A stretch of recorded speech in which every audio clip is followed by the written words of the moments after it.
I woke up in his sheets, not in the forest where I'd collapsed, not in the pack-house infirmary where rejected wolves were supposed to fade quietly. In his bed, the Alpha's bed, Kyle Thornridge's bed. The silk was dark against my skin, cool and expensive, smelling like winter pine and something sharper.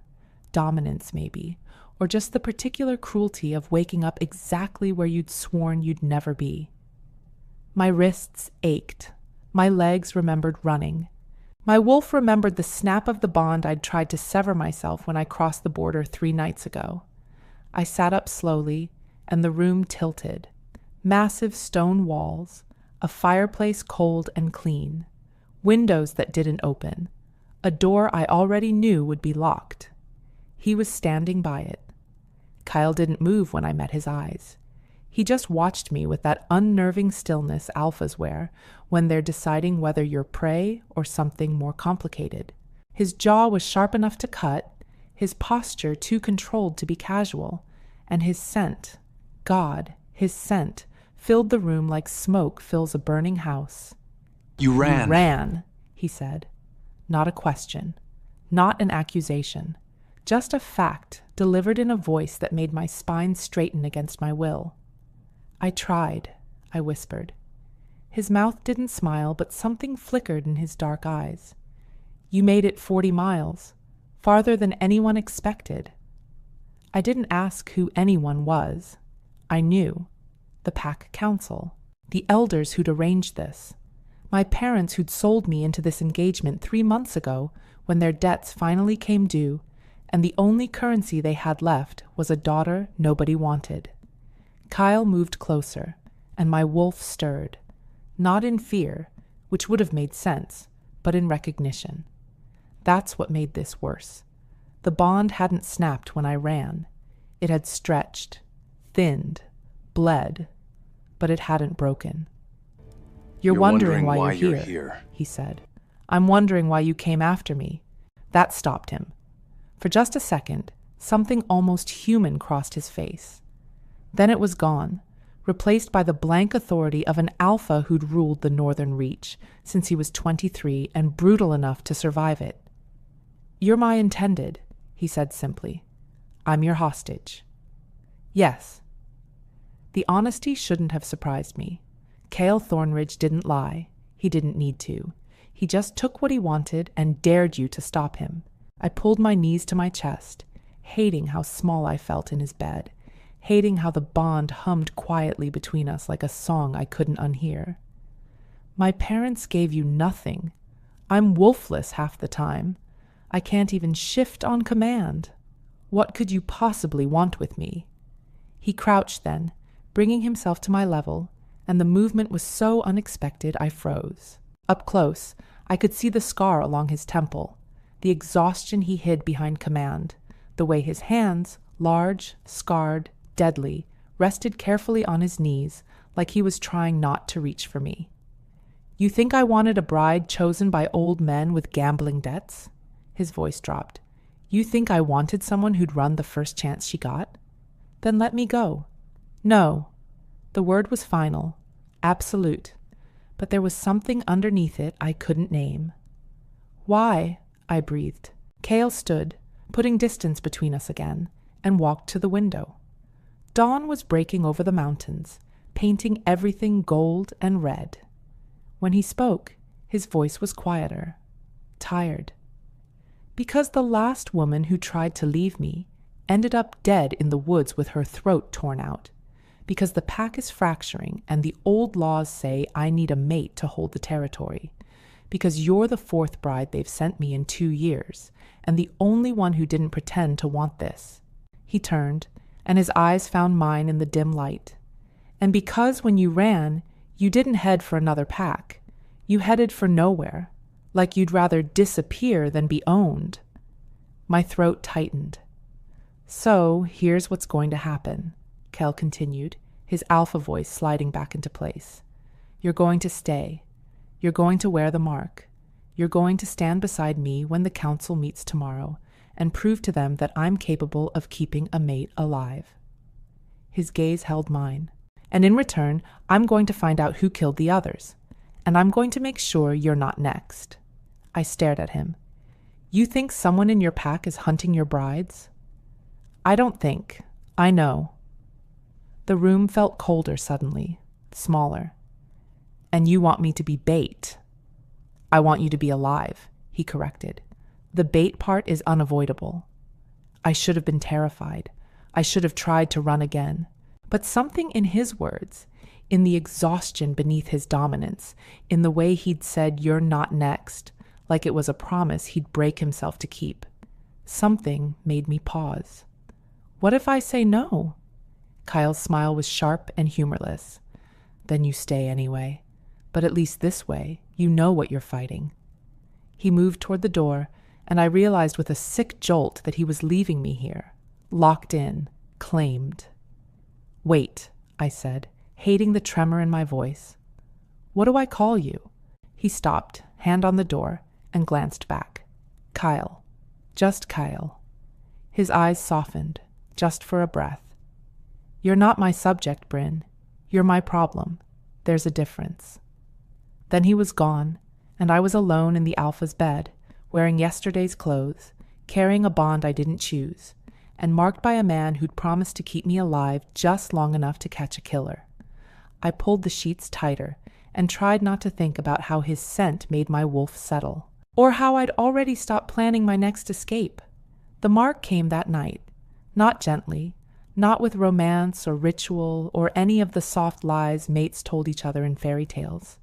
It came because the council demanded proof, because wolves don't respect words without scars, and because Cale Thornridge had exactly 12 hours to prove I was bound before they declared him unfit to lead.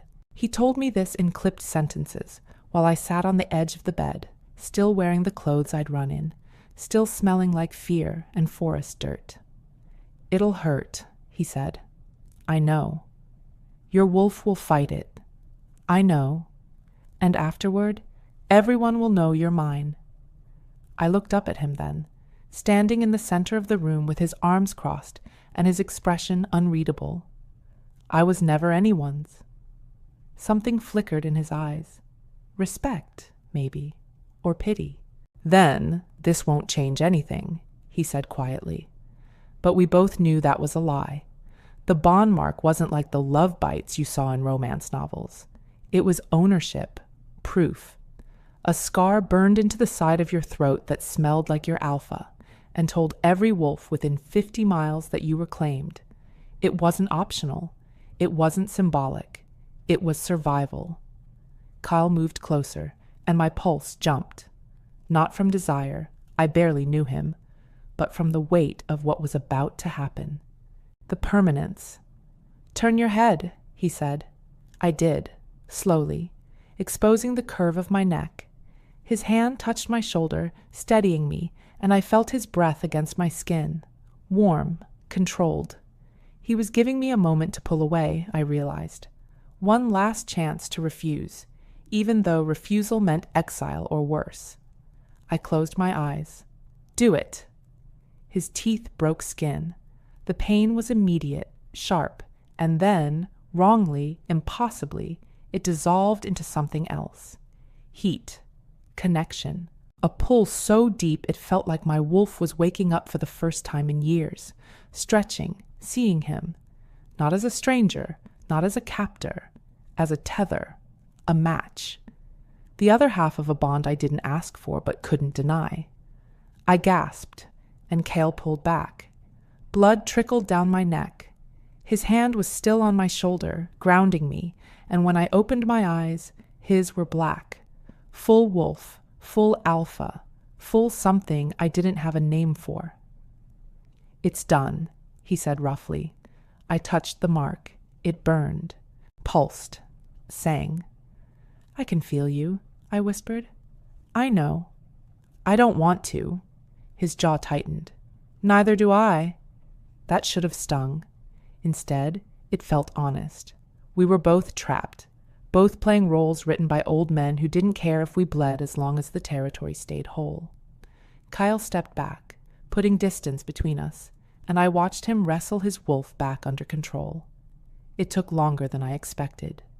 When he finally spoke, his voice was steadier. "The council meets at dawn.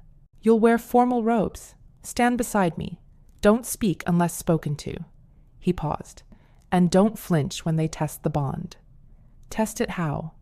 "They'll try to make you submit. Bare your throat. Kneel." His eyes met mine. "Don't." I frowned. "You're telling me to disobey pack law?" "I'm telling you to stay alive." He moved toward the door again. The last bride knelt. She was dead a week later. My blood went cold. Why? Because submission is weakness, and whoever's hunting my mates is looking for someone they can break quietly. He glanced back. "You're a fighter, Bryn. Keep fighting." Then he was gone. I sat there, alone again, touching the mark that burned and ached and connected me to a man I didn't trust, in a pack I didn't belong to, hunted by someone I couldn't see. But Cale's words echoed. "You're a fighter." I'd spent my whole life being told I was weak, wolfless, broken, a burden my parents pawned off the first chance they got. Maybe it was time to prove them all wrong. I stood, legs shaking, and walked to the mirror. The mark on my neck was raw and red, shaped like a crescent moon wrapped in thorns. Cale's sign. Unmistakable. I looked different already, harder, older, claimed, but not broken. I pressed my hand against the glass and made myself a promise. If someone was hunting the Alpha's brides, I'd find them first. If this bond was going to trap me, I'd use it. And if Cale Thornridge thought he could keep me locked in his room like a secret, he'd learn quickly that I didn't survive this long by staying quiet. I touched the mark again, feeling his presence through it, distant but undeniable, and wondered if he could feel mine too. Wondered if he was awake right now, regretting every choice that led him to me. Probably. Good. Let him regret it. I'd make sure he never forgot me. The council chamber smelled like old stone and older lies. I stood beside Cale in robes too heavy for my frame, the mark on my neck visible and throbbing, surrounded by wolves who looked at me like I was already a corpse. 12 elders, 4 high-ranking warriors. The beta, a man named Corvin, whose smile didn't reach his eyes. And at the center of it all, an ancient woman called the Keeper, the one who supposedly blessed all mate bonds in the Northern Reach. She stared at me like I was an insult to her bloodline. "This is the 4th, she said, her voice dry as winter leaves. Kyle didn't flinch. "This is my mate." "Your claimed mate, not your chosen one." The Keeper's gaze raked over me. "She's weak, thin. I can barely smell her wolf." "My wolf is fine," I said before I could stop myself. The room went silent. Kyle's hand brushed mine. A warning, maybe, or support. But he didn't contradict me. The Keeper's eyes narrowed.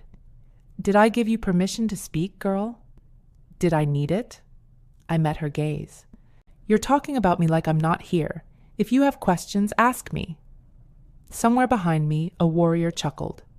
Corvin's smile widened, and not in a good way. Cale's presence through the bond shifted. Surprise, then something sharper. Approval. The Keeper stepped closer. "You have fire. That's more than the others had." She circled me slowly, and I forced myself not to move. "But fire burns out. Do you know why the Alpha's mates keep dying, child?" "No, because they're too afraid to see the threat standing right in front of them." She stopped in front of Kyle. "Tell me, Alpha, do you trust your council?" Kyle's expression didn't change. "I trust the laws we swore to uphold." "That's not an answer." "It's the only one you'll get." The Keeper smiled, cold and knowing. "Then you've already lost." She turned back to me, pulling a small silver knife from her robes. "The bond must be tested. Extend your hand." I glanced at Cale. He nodded once. I held out my hand. The Keeper sliced my palm quickly, and blood welled up, dark and red. Then she did the same to Cale, took his hand, pressed our palms together. The bond roared to life. It wasn't painful this time. It was overwhelming. I felt his heartbeat, his wolf, his exhaustion and rage, and the deep, gnawing loneliness he hid under authority. I felt him feel me, my fear, my defiance, the part of me that wanted to run, and the part that wanted to stay just to prove I could. The keeper watched us with narrowed eyes. The bond holds. Barely. It holds, Cale said firmly. For now. She released our hands, and the connection dimmed, but didn't disappear. But bonds can be broken, Alpha, especially when they're built on desperation instead of choice. Cale's jaw tightened, but he said nothing. The keeper addressed the council. I declare the bond legitimate. The Alpha has his mate. She looked at me one last time. Let's see how long you last, girl. Then she swept from the room, and the council followed, murmuring, glancing back at me like I was a gamble they'd already written off. Only Corvin stayed behind. He leaned against the doorframe, watching us with that same unsettling smile. Congratulations, Bryn. You survived your first test. His eyes flicked to Cale. How many more do you think she has in her? Enough, Cale said coldly. Corvin laughed. We'll see. He pushed off the wall. By the way, Alpha, there was another body found this morning. Rogue wolf, female, throat torn out, just like the others. My stomach dropped. Kyle's expression went deadly still.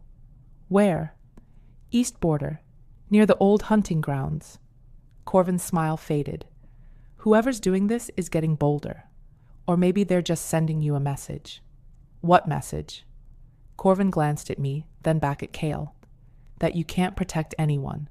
Not your pack, not your territory. His voice dropped. And definitely not her. He left. The silence was suffocating. I looked down at my bleeding palm, still warm from where Kyle's had pressed against mine. He's right, isn't he? Someone's trying to prove you're weak. Yes. And you think they'll come for me next? Yes. I swallowed hard. Then why keep me here? Why not send me away? Claim the bond failed. Find someone else. Because I'm tired of losing people. Cale's voice was rough, raw, and when I looked up, his eyes were fixed on mine. And because whoever's doing this doesn't want me to have a mate. They want me isolated, vulnerable, alone.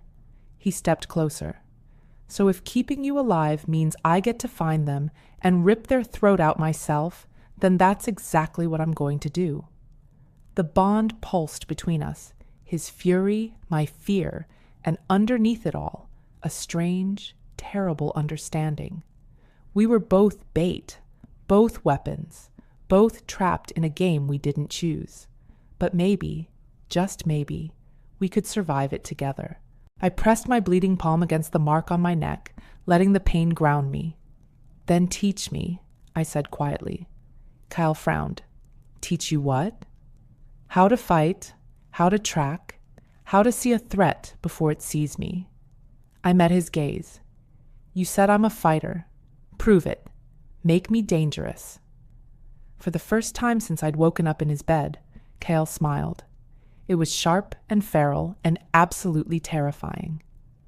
Training starts tonight, he said, and I realized, too late, that I'd just made a deal with the wolf everyone feared. But at least now I had teeth too. Kyle didn't train me like a mate. He trained me like a soldier. Every night for a week, he dragged me into the forest behind the pack house and taught me how to move without sound, how to read scents on the wind, how to break a hold, how to run, how to fight dirty, how to survive. He didn't go easy, didn't coddle. When I fell, he made me get up. When I failed, he made me try again. And slowly, painfully, I started to change. My wolf woke up, not fully, not perfectly, but enough. Enough that I could feel her under my skin, pacing, watching, learning. Enough that when Cale lunged at me during a drill, I dodged instead of froze. Enough that when he told me to shift, I almost could. Almost. You're holding back, he said one night, circling me in the clearing. I was breathing hard, sweating, furious. I'm not. You are. Your wolf is right there. I can feel her, but you won't let her out. Because every time I try, she disappears. Why? I don't know, I snapped. Kyle stopped moving. Yes, you do. I glared at him. What are you, my therapist now? I'm your alpha, and I'm telling you, your wolf isn't broken. You're just afraid of her. The words hit harder than any of his strikes. I'm not afraid. You've been told your whole life you're weak, wolfless, a burden. Cale's voice dropped, and you believed it. So every time your wolf tries to surface, you shove her down because you think she'll prove them right. He stepped closer. But that's not how this works, Bryn. Your wolf isn't your weakness. She's the part of you that survived.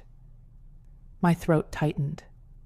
And if you don't let her out soon, he continued, you're going to get yourself killed, because the next body they find won't be some rogue on the border. It'll be you. I shook my head, hating the burn in my eyes. I don't know how. Then stop thinking. Kyle's hand touched my shoulder, grounding me through the bond. Close your eyes. I did. Feel her, not with your mind, with your fear, your anger, your hunger. His voice was low, hypnotic. She's not separate from you. She is you, the part you've been too afraid to be. I focused inward, past the fear, past the doubt, and there, a flicker, a growl, a presence curled tight in my chest like a fist. I feel her, I whispered. Good. Now let her out. I can't. You can. Cale's grip tightened. Stop asking permission. Stop waiting for someone to tell you you're allowed. Just do it. Something inside me snapped. I let go. The shift tore through me, painful, clumsy, incomplete, but it happened. My bones cracked. My skin burned. My vision sharpened. And when I opened my eyes, I was lower to the ground.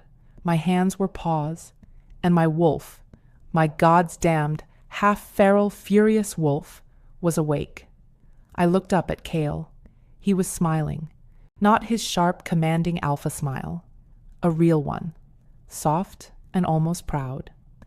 There you are, he said quietly. I shifted back, collapsing onto the ground, shaking and breathless and utterly drained. But I was grinning, actually grinning. I did it. You did it. Kyle crouched beside me, and for a moment we just sat there in the dirt, and the bond between us hummed with something that felt almost like peace. Then his expression darkened. Someone's watching us. I froze. Where? North. 200 yards. Don't look. His hand moved to the knife at his belt. When I move, you run. Straight back to the pack house. Don't stop. Don't look back. I'm not leaving you. Bryn. His voice was alpha command now. Absolute. Run. But before I could argue, the scent hit me. Blood. Old blood. And something else. Something wrong. A figure stepped out of the trees. It wasn't a wolf. It was a woman. Pale. Beautiful. Wearing a white dress stained red at the hem. Her eyes were black. Empty. And she smiled. Hello, Alpha, she said softly. I've been waiting for you. Kyle moved in front of me instantly, a growl rumbling in his chest. Who are you? Don't you remember? She tilted her head. I was your first bride. My blood turned to ice. Kyle went rigid. Mara, he breathed. The woman, Mara, laughed, and the sound was broken glass. You thought I was dead. Everyone did. But I've been here the whole time, watching, waiting, hunting. You killed the others, Kyle said, his voice deadly calm. Of course I did. Mara's smile widened. They didn't deserve you. None of them. Weak, pathetic, chosen by old men who don't understand what you need. Her eyes flicked to me. But this one is different, isn't she? Stay away from her. Or what? Mara stepped closer. You'll kill me? You already tried that once, Cale. It didn't take. I didn't understand. Couldn't process. But the bond was screaming danger, and Kyle's wolf was surfacing, feral and uncontrolled. Mara looked at me again, and her voice dropped to a whisper. "Run, little mate. Run while you still can, because I'm not done yet." Then she was gone. Just gone. Kyle stood frozen, staring at the place she'd been, his breathing ragged. "Kyle," I said carefully, "what did she mean you already tried to kill her?" He didn't answer. "Kyle." Finally, he turned to me, and his eyes were full of something terrible. Guilt, grief, rage. "I did kill her," he said hoarsely. 3 years ago. I watched her die." "Then how?" "I don't know." His hands were shaking. "But she's back, and she's hunting you." The bond between us pulsed with his fear, raw, real, and absolutely terrifying. Because if the alpha of the Northern Reach was afraid, then I should be too. We didn't sleep that night. Kyle locked us both in his quarters, my quarters now too, apparently, and spent hours pacing, thinking, radiating tension through the bond until I thought I'd scream. I sat on the bed, knees pulled to my chest, watching him and trying to make sense of what we'd seen. A dead woman, walking, talking, hunting. "Tell me about her," I said finally. Kyle stopped pacing. "What?" "Mara. Tell me about her. If I'm going to survive this, I need to know what I'm up against." He stared at me for a long moment, then sank into the chair by the fire. His head dropped into his hands. Mara was the council's first choice for my mate. Beautiful, strong, perfect bloodline, everything an alpha's bride should be. His voice was hollow. "I didn't love her. She didn't love me. But we followed the law, completed the bond, stood before the pack." "What happened?" "She went mad." He looked up, and his eyes were haunted. Slowly, quietly, started talking about voices, shadows, things watching her from the woods. I thought it was stress, the pressure of being my mate. I tried to help her, gave her space, time, but it got worse. How? She started hurting herself, cutting, saying she needed to bleed to keep them away. The council wanted me to exile her, said she was unstable, a liability. Kyle's hands clenched. But she was my mate, my responsibility. I thought I could fix it. My chest tightened. "You couldn't." "No." His voice cracked. "One night she attacked me, full shift, feral. I had no choice. I fought back. And when it was over, she was dead. I buried her myself." He looked at me. "But now she's back. And she's not mad anymore. She's something else." "Something worse," I whispered. "Yes."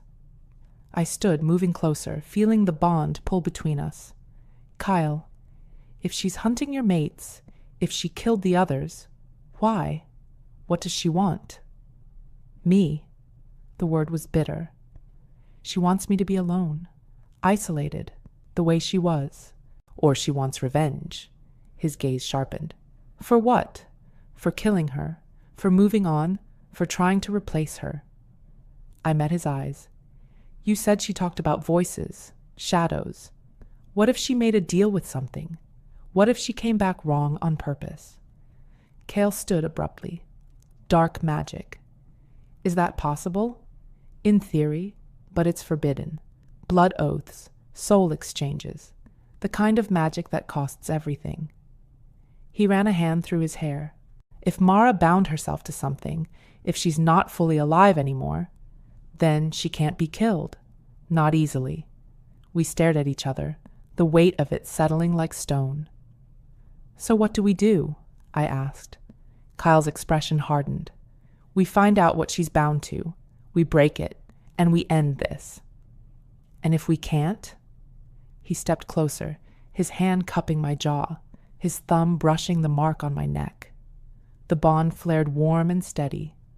"Then I keep you alive anyway." It wasn't a promise. It was a vow. And for the first time since I'd woken up in his bed, I believed him. I covered his hand with mine. "I'm not running, Kyle." I know. She said I was different, that I didn't deserve to die like the others. You are different. His voice softened. You're the first one who fought back. I smiled faintly. Guess that makes me dangerous. Guess it does. We stood there, close enough that I could feel his heartbeat through the bond, and I realized something terrifying. I didn't hate this anymore. The bond, the mark, him. I didn't love it either, didn't trust it fully, but I didn't hate it. And that was more dangerous than anything Mara could do to me, because it meant I had something to lose. Kyle seemed to sense my shift. His hand fell away, and he stepped back, rebuilding the distance between us. Get some rest, he said quietly. Tomorrow, we start hunting. Hunting what? Answers. Whoever helped Mara come back. Whoever's protecting her. His eyes met mine. And if the council's involved, we'll burn it all down. I nodded. He moved toward the door, and I almost let him leave. Almost. Kyle, he paused. Thank you. For training me. For not giving up. I swallowed. For not treating me like I'm already dead. He looked back, and something raw crossed his face. You're not dead, Bryn. You're the most alive thing I've felt in years. Then he was gone, and I was alone again. But this time, the bond stayed warm, and I didn't feel quite so trapped. We found the first clue in the old hunting grounds. Blood, symbols, a circle burned into the earth. Kyle crouched beside it, his expression grim. This is a summoning circle, old magic, the kind that requires sacrifice. I knelt beside him, studying the markings. They were crude but deliberate, written in something dark. What was summoned? I don't know. But whatever it was, it's still here. He touched the edge of the circle, and his hand came away stained. This blood is fresh. How fresh? Hours, maybe less. A chill ran down my spine. Kyle, if Mara's using this circle, then she's not working alone. He stood, scanning the trees. Someone's helping her. Someone who knows dark magic. Someone in the pack. The council? Maybe. Or someone close to them. His jaw tightened. We need to find out who. Fast. But before I could respond, a scent hit me. Familiar. Wrong. Corvin. He stepped out of the trees, hands raised, smile sharp. Well, well, the alpha and his little mate, playing detective. His eyes flicked to the circle. Find anything interesting? Kyle moved in front of me instantly. What are you doing here? Same thing you are, investigating. Corvin's smile widened. Or did you think you were the only one who cared about dead wolves? You're lying. Am I? Corvin stepped closer. Tell me, Alpha, how much do you really know about your precious Mara? About what she became before she died? Kyle went still. What are you talking about? She came to me, you know, weeks before you killed her, begged me to help her, said something was hunting her, something old, something that wanted inside. Corvin's gaze sharpened. I told her to tell you. She said you wouldn't believe her. You're lying, I said. Corvin looked at me for the first time. Really looked. Am I? Or are you just afraid I'm telling the truth? He turned back to Kyle. Mara didn't go mad, Alpha. She was infected, possessed. And when you killed her, you didn't end it. You just set it free. The air went cold. Kyle's voice was deadly quiet. What did you do, Corvin? Nothing. Yet. Corvin smiled. But if you want to stop what's coming, you're going to need my help. Because whatever's inside Mara now, it's not satisfied with 3 dead brides. It wants the pack, the territory, everything. His eyes gleamed. And it's going to use her to take it. Kyle lunged. Corvin dodged, laughing, and disappeared into the trees. I grabbed Kale's arm, holding him back. Don't. It's a trap. He knows something. I know. But chasing him now gets us killed. I met his gaze. We need a plan. A real one. Cale stared after Corvin, every muscle tense, then finally nodded. Fine, but we're running out of time. Then we'd better work fast. We left the circle behind and headed back to the pack house. But I couldn't shake Corvin's words. Infected. Possessed. Set it free. If Mara wasn't just a ghost, if she was something worse, then we weren't just fighting a scorned mate. We were fighting something ancient, and it wanted me dead. The plan was simple. Bait the trap. Draw Mara out. Force her to reveal what she was and who was helping her. Then end it. Simple. Stupid. Suicidal. But it was all we had. Cale hated it. I could feel his fury through the bond, sharp and constant as we prepared.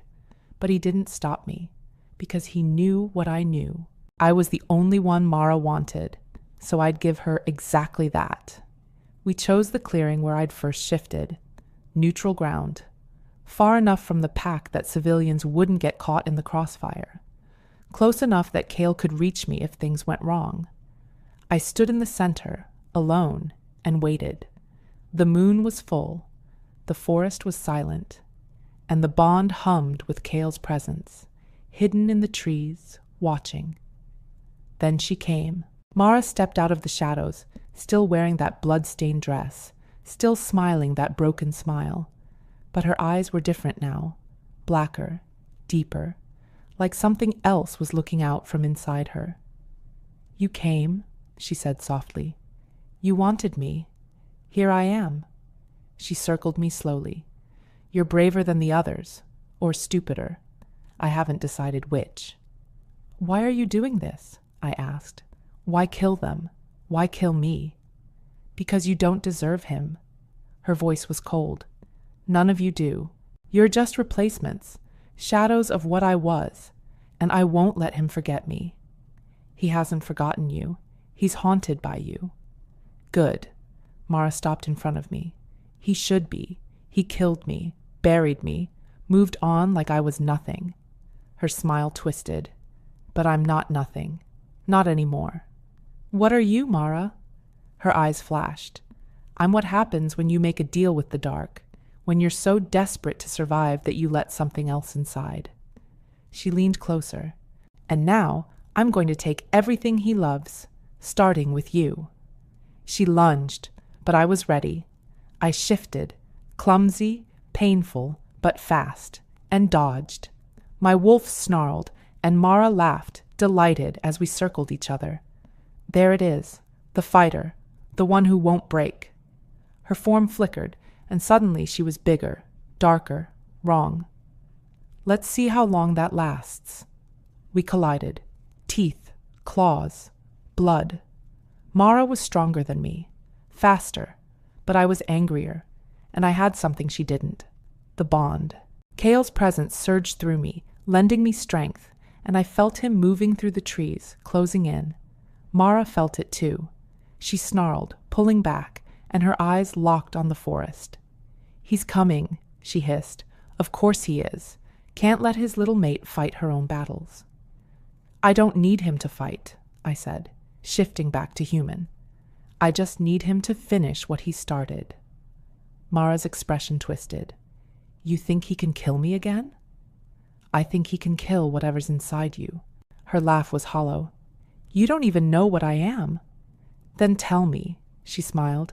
"I'm the pack's reckoning, the price of blood and old magic. I'm what crawls out when you bury the truth too deep." Her voice dropped to a whisper. "And I'm never going to stop." Kyle stepped into the clearing. Mara's smile vanished. "Hello, love," she said bitterly. Kyle's eyes were black. Full alpha. Full rage. "This ends tonight, Mara." "Does it?" She tilted her head. "Or does it just begin again with someone new? Someone weaker? Someone who won't last the year?" "She's not weak," Cal said quietly. "And she's not you." Mara flinched like he'd struck her. "I loved you," Cal continued, his voice raw. "I tried to save you, but you let something in that I couldn't fight. And when I killed you, I thought I was ending your suffering." He stepped closer. "But I was wrong. You're still suffering, still trapped, and I'm going to set you free." "You can't," Mara whispered. "Watch me." He moved, fast, brutal, precise. Mara fought back, but Kyle was relentless. He wasn't just fighting her. He was fighting the thing inside her, the darkness, the possession, and he was winning, until Corvin stepped out of the trees. "Enough," he said calmly. Kyle froze. Corvin smiled. "Did you really think I'd let you destroy my best creation?" My blood went cold. You did this to her." "I helped her," Corvin corrected. "She came to me, desperate, dying, and I gave her a choice. Bond with something ancient, or fade into nothing." He shrugged. "She chose survival." Cale's voice was death. "You turned her into a monster." "I turned her into a weapon, one that would destabilize you, fracture the pack, and prove to the council that you're unfit to lead." Corvin's smile widened. "And it's working." Kyle lunged. Corvin raised his hand, and Mara moved, too fast, too strong, slamming into Cale and pinning him to the ground. "No!" I screamed. Corvin looked at me. "Your turn, little mate." But I didn't run. I shifted. And this time, my wolf came roaring out, full, feral, furious. I hit Corvin hard, teeth sinking into his arm, and he howled. Mara turned toward me, releasing Cale, and we collided mid-air. It was chaos, blood, snarling, claws. But through it all, I felt Coil through the bond, felt him rise, felt him move, felt him fight. And together, we tore Corvin's control apart. Coil ripped the binding sigil from Corvin's chest, a mark carved into his skin, glowing with dark magic. And the moment it broke, Mara collapsed. The darkness fled her eyes. She looked up at Kyle, human again, and whispered, "Thank you." Then she was gone. Really gone this time. Corvin screamed, but Kyle silenced him with a single blow. And then it was over. The council arrested Corvin at dawn. Evidence was found in his quarters. Blood rituals, binding spells, proof that he'd orchestrated everything, the possessions, the deaths, the destabilization of Cale's rule, all to seize power for himself. He was exiled, stripped of rank, cast out, and the pack finally had peace. Kyle stood before the council, bloodied but unbroken, and declared the hunt over. I stood beside him, marked and mated, no longer a hostage, but a partner. The keeper watched us with sharp eyes. "You survived, girl." I did. "And you fought." I did. She smiled faintly. "Perhaps you're not so weak after all." I met her gaze. I never was. The council dismissed us, and Kyle and I walked back through the pack house together. The bond between us was steady now, strong, real. When we reached his quarters, our quarters, he stopped. "You could leave now," he said quietly. "The bond's stable. The threat's gone. You're free." I looked up at him. "Is that what you want?" "I want you to choose." I touched the mark on my neck, felt the bond hum between us, felt his heartbeat match mine. "I choose to stay," I said. Cale's eyes softened. "Why?" "Because I'm tired of running, tired of being told I'm not enough." I stepped closer. "And because you see me, not as a burden, not as a tool, just me." He cupped my face gently. "You're more than enough, Bryn. So are you." And when he kissed me, it wasn't a claim or a command. It was a choice. His, mine, ours. I kissed him back, fierce and full, and the bond sang between us, no longer a trap, but a promise. When we finally pulled apart, Cale smiled, a real smile, soft and unguarded. "Welcome home," he whispered. I smiled back. "Took you long enough to say it." And for the first time since I'd woken up in his bed, I felt like I belonged. Not because I was claimed, but because I chose to be. If you loved Bryn and Kale's story, if that final choice hit you right in the heart, drop a like and subscribe so you never miss another tale of mates who fight for each other, not just fate. And comment below, what moment made you believe in them? Was it the mark, the fight, or the kiss that finally felt like freedom? Let me know.